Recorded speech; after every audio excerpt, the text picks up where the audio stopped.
কেমিস্ট্রির ক্লাসে প্রত্যেককে স্বাগত।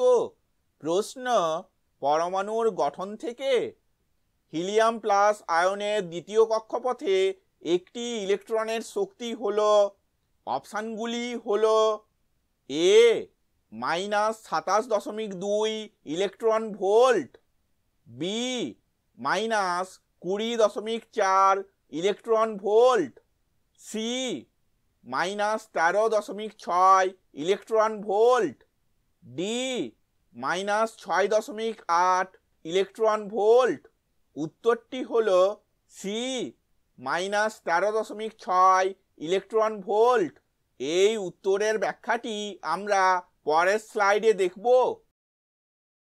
আমরা জানি যে এনতম কক্ষপথে একটি ইলেকট্রনের শক্তি En সমান -13.6 ইন্টু Z²/n² ইলেকট্রন ভোল্ট, যেখানে জেড পারমাণবিক সংখ্যাকে এবং এন কক্ষপথকে নির্দেশ করছে। হিলিয়ামের ক্ষেত্রে জেড সমান 2 এবং দ্বিতীয় কক্ষপথের ক্ষেত্রে এন সমান 2।